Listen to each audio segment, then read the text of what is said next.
There are a lot of real estate photographers that will very quickly grow their business from 0 to 5K a month to 10K a month to 15K a month, but then you see what was once this super fast growth trajectory kind of flatten out and stall between 15 and 20K a month. A lot of real estate photographers get stuck at that point between 15 and 20K a month. And so on this video, I want to break down why that is. That way, if you are in that range currently, you can work on getting unstuck, because the next sticking point is typically like 50 to 70 grand a month. So you can get to that point, and if you're brand new to this business, you know how to prevent it in the first place, because it's much easier to prevent an issue, especially this issue of getting stuck between 15 and 20, than it is to get unstuck once you're there. And I know you're probably thinking, if you're brand new, like, I'd love to be stuck there, but literally stuck is stuck. You know, one of the things that is the fun part, but also kind of like the curse about being a business owner, is you always just move that goalpost, right? Because right now you're like, man, it'd be great to make 6, 7K a month as a solo real estate photographer. I could quit my job, I could have my own business, and pay for everything out of my own business, not have to worry about any bosses or anything like that. So you're like, that's all I really need, right? But then you get there, and you're like, okay, that's great, but I'd love to make 12K a month, right? And you get there and you move that. And there's some that's bad about that, but there's some that's good. And I think that's part of the fun about owning a business, is you get to, your success is directly based upon how well you do. And that's what most of us that are business owners really like. We don't want to work for a boss that we don't think should be in the position that they're in. We don't want our salary to be determined arbitrarily. We want the chance to put in the work, build a great business, and get rewarded as we grow. And so jumping specifically into these issues, what you'll see happen is, like I said, people grow really fast between 0, 10K, 15K a month, or at least this set of people do, the people that get stuck at 15 to 20. And that's because they're good at a few things. They're good at customer service. So their first reaction is to be friendly when people message them. They're upbeat, they're excited about the business, they're eager, and they're good at getting clients because of that, right? They're reaching out to people, they're putting in the work. And so this group of people is generally very customer service oriented, the ones that grow fast, 0 to 15, and they're very hardworking, or at least they become hardworking, especially once they get some momentum. And so those are two traits that you really want to have and work on in yourself to get from that 0 to 15K a month standpoint, or phase in your business, so to speak. But the problem is, those traits start to hold you back when you get there if you don't do things correctly. And what I mean by that is, when you get to 15 or 20K, the way you scale your business is not by being more friendly and working harder. That's what got you here. It's not what gets you to that next level. What gets you to the next level is really engineering your business, stepping back, delegating things, buying back your time, working with the time you buy back on the things that actually move the needle in your business forward, so that you can advance the business. And you're building, the way I talk about it a lot is, your job as a business owner, especially after that 15K stage, is to build a bigger bucket. And the bucket represents the capacity that your business has, how many shoots you can do, how many photos you can get done a day, that kind of stuff, right? Your job is just making that bucket bigger. And the way you do that is not by just working harder, it's by delegating and adding people to your team. Here's why people that are generally hardworking and people pleasers, so to speak, get stuck, because they let their clients kind of boss them around at that point. Not intentionally, and not in really a negative way, but they're like, hey, I have all these clients calling me on Friday. I was going to work on hiring, or I was going to work on this, but like they have shoots. I can't not go to those shoots, and I don't want to make them angry, so I'm just going to do that. And so it's like that attitude of not wanting to make people angry is good, because you don't want to make people angry in your business. The problem is, it also keeps you from working on the things you want in your business. And so here's kind of the route I recommend doing. And I'll start with, if you're at 10 or 15 to 20K, how to kind of break past that. And then I'll talk about how to engineer it correctly in the first place. So how to break past that if you're there right now. The first thing you have to do is you have to audit your time. And I know, you've probably heard people say this, and you're like, Eli, I don't have time to even audit my time. And I'm just telling you, like, it is one of the most important things you can do to figure out what you're going to delegate. And so what a time audit looks like is, you just do it for a week, you do it for 7 days, and you map out what you did every 15-minute block of every day. So it's easy to put the shoots in there. So you can put the shoots ahead of time, or day of, or night of, right, on that calendar you create.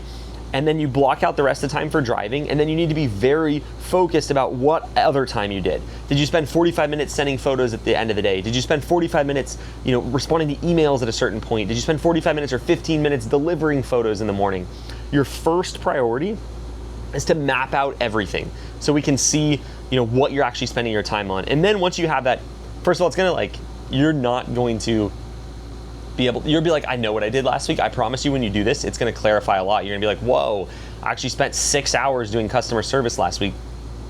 Then you can take those tasks and kind of bucket them up to outsource them. So for example, photo, retouch requests throughout the day, people that wanted stuff changed, or delivery in the morning. Like you can bucket those into a VA's bucket that would do like photo delivery and that kind of stuff. They're more of like a technical VA. If your customer service is taking the most time, maybe you get a customer service oriented VA virtual assistant and you can put stuff on them. But you're starting to basically take, hey, here's this chunk, I'm gonna put that on their schedule. Here's this chunk, you're engineering the business, right? I'm gonna put that on their schedule. Or maybe you find that you just need a photographer, right? Maybe it's like, I'm really efficient already. I'm doing 20K a month solo and there's too many shoots. And so you can take a photographer and do that. I think what happens to a lot of people though, is they know there's like a bunch of stuff they need to outsource and they just sort of go into overwhelm mode and they don't actually do anything to get out of that. So going back, step number 1 is to do a time audit, see where your time's going, and then pick the lowest leverage thing. That's the thing that makes you the least money or is the easiest to outsource. Take that off your plate. Then step 2, and this is the really hard part, is with that time you buy back, you can't be lazy with it. And what I mean by lazy is you can't allow agents to just book even more shoots. Otherwise, you're just gonna become an even more efficient, solo operator versus building a team. You say, hey, with this time I bought back, what's the most expensive thing that I could add back into my schedule? Like what's the highest leverage thing? And so generally that's either gonna be client acquisition or more team building. And I would say if you're at that 15 to 20K a month mark, you really wanna do the team building until you're like, man, I really could use some more clients because we built the bucket big enough, the team's big enough to support that, right? And so you hire somebody, let's say you hire a VA that saves you 10 hours a week. Now you have 10 hours a week back. With that time, you don't book more shoots, you find more people to join your team, or you work on client acquisition, then you hire another person, right?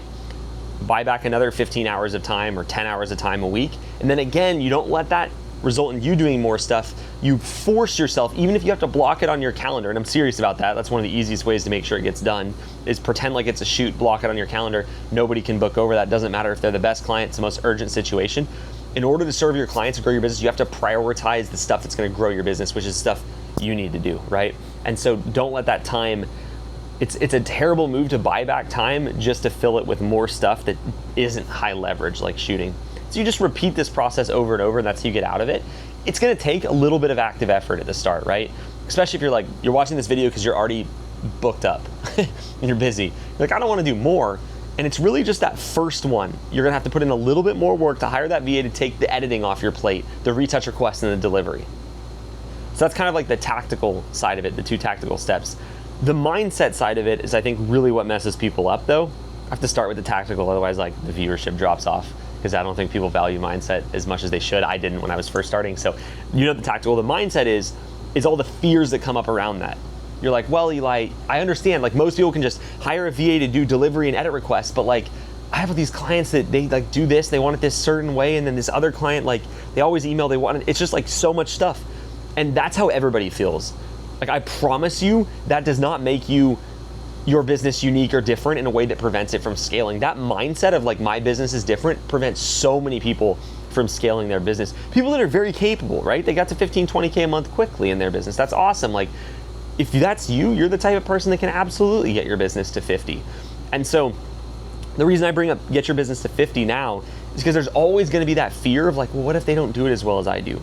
And the thing that helps me, at least help me overcome that fear and still does with changes in my business, is I wanna get disappointed or not angry, but like I wanna be like, man, it's more painful not to be at 50K a month where I know I could be than it is the pain of hiring someone to outsource this and maybe losing a client or 2 out of it.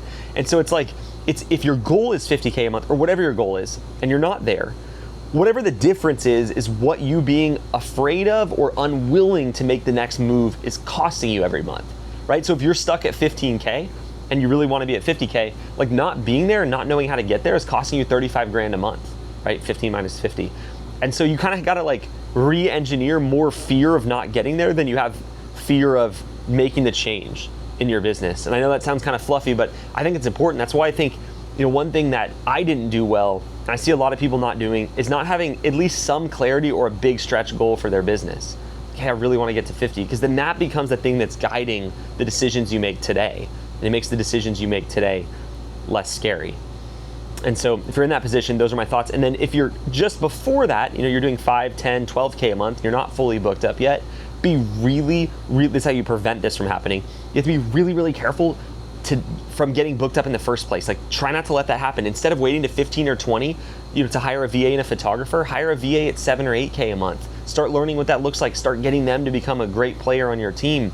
And then when you're, getting it between 10 and 15K, start looking at what it would take to hire a photographer. You have to get your business and understand legally how to do that. It's not that complicated. If you want help with that specifically, click the link below. It's what we do in Forward Coaching. We can help you get set up and actually get to the point of hiring, right? So you're gonna need to get the legal stuff set up. Maybe you wanna do some interviews to get some feelers out there for what the people in your market, are like, and who's gonna be a good fit for your business. And just generally know that, hey, when I get to the point where I'm starting to get a little booked up, that's when you hire right then. It's not, let me start the process then. And so fast growth in a business is all about engineering what is about to happen, not too soon before it happens, but definitely not too late. It's getting that right process in place, if that makes sense. And so step out of daily operator. Don't get stuck in that role every day. Step out and look at your business as an investor and as a CEO and be like, what's about to happen? What do I need to be just ahead of to make for the fastest, smoothest, most peaceful growth possible?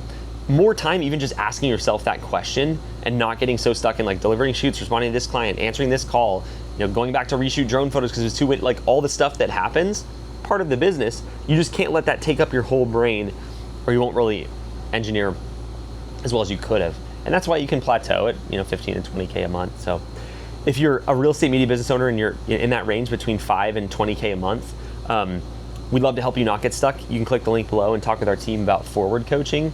And if you're past 20K, between 20 and 150K a month, we have options for you as well, where you can get around business owners doing 300 grand a month in this business in real estate media.